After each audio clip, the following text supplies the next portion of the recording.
Hey everyone, this is Tappers here once again, and welcome back to the Super Fighting Robots Kirby Challenge finale. So we've recently found out that Proto Man was actually under a spell by a demon. Oh no! Well, by Wily I should say. And since we are going to face Wily, we are of course going to be using the Mega Buster to fight him off, along with skipping all the weapon energy and everything else that's around. And because we're facing Wily, guess what? We're going to be having a multiple stage fight. And this, of course, is his Wily machine, which, like most fan games, hacks and all that, have very different forms of attacks. This one follows kind of a strict pattern of attacks. He does this circling blue orb attack that's kind of motioned like a whip before shooting out plasma orbs.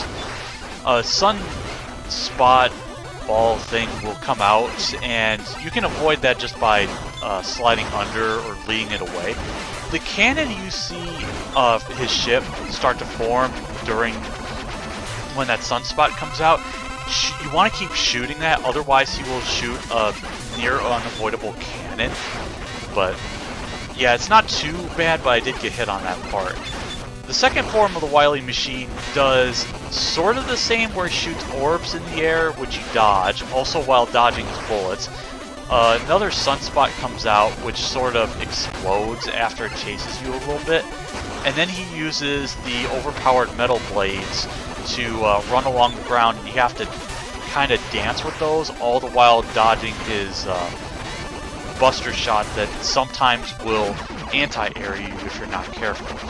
So yeah, Wily's dead. He blew up in an explosion of fireworks. But nope, we still have the Wily capsule, which is the part that I thought would be the most difficult, but actually this Wily capsule isn't too bad, and it's mostly because I learned about one attack that I had no clue how to dodge for the longest time, but I eventually learned how to, and that is this icicle spread attack.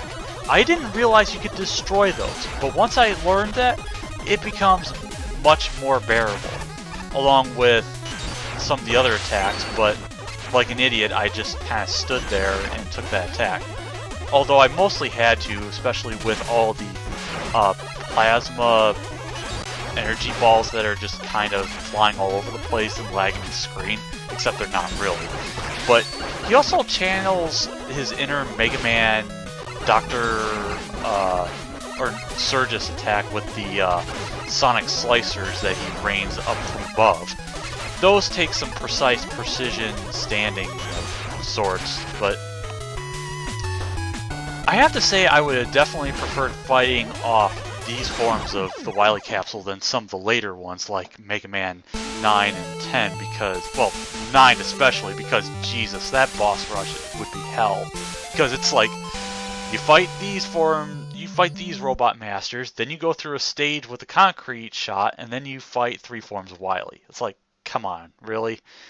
But yeah, Wily's defeated, except no, it's all a trap because, oh no, another invisible background revolving door, and then the evacuation signal is signaled for the self-destruct. So we have to get out of here, which we promptly do, except all we do is see the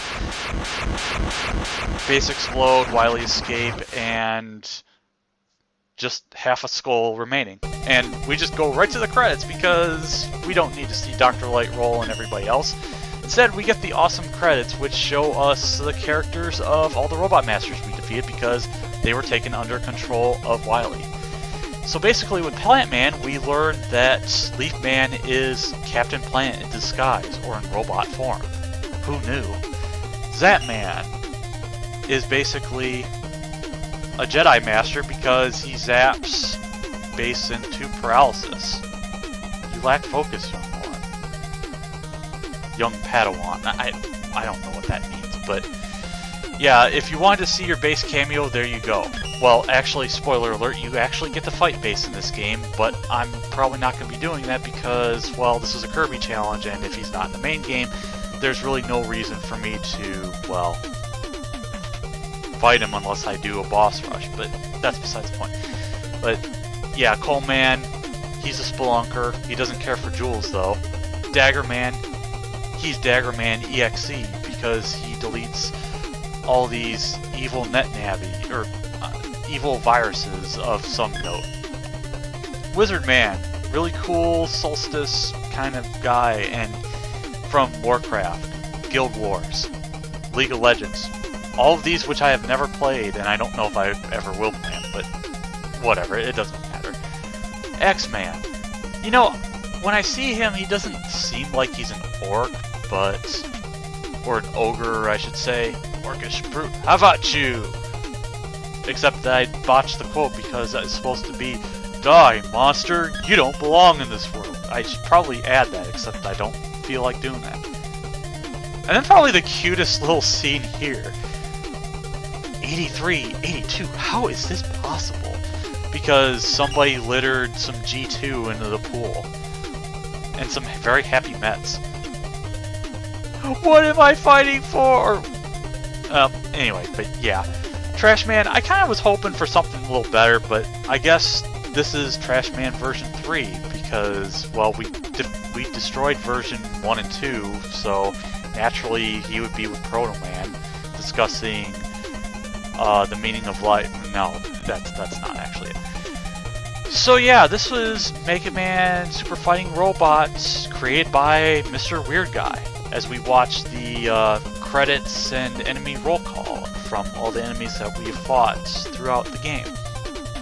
I have to say that each of the stages had its own kind of little personality and having unique enemies in some form. Not a lot of them actually share the same stage aside from like Gabules, the Beeveeks, and it's really weird to have a Tuna attacker in Leafman stage, but then again, it is a forest, so why wouldn't it? I mean, after all, there was technically some water in Plant Man stage with those stupid carp bot enemies that we had to worry about in pits, but it doesn't really matter. So yeah, finally completed this Kirby challenge, something that I had been wanting to do for over a year now, and I have to say that I am kind of glad I did it the proper way that it needed to be. Well, aside from, well, of course, having to switch my weapon to the Buster during the, after the boss rush was done, because, well, there's no other way to beat Proto Man. The only other option would have been, and this was something I found during testing, is that I never showed off Beat.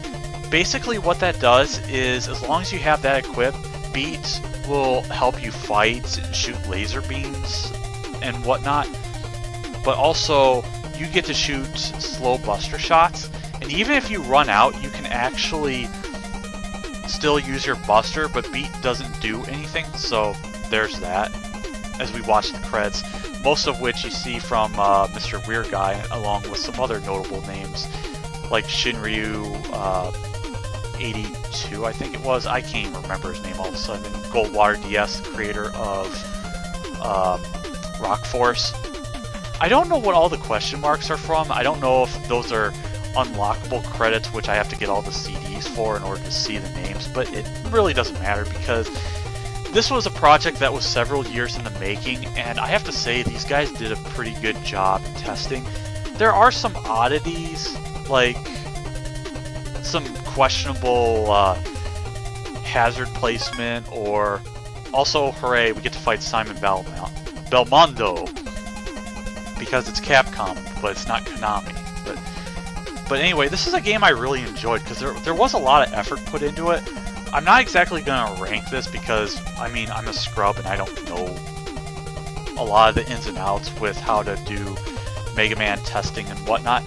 Speaking of which, I'll end this off by saying that just recently I found out that the Make a Good Mega Man level has recently started, and by the time these videos are done, I might actually look into playing that blind, but we'll have to see. But till then, this has been Tapras, and I'll see you again next time.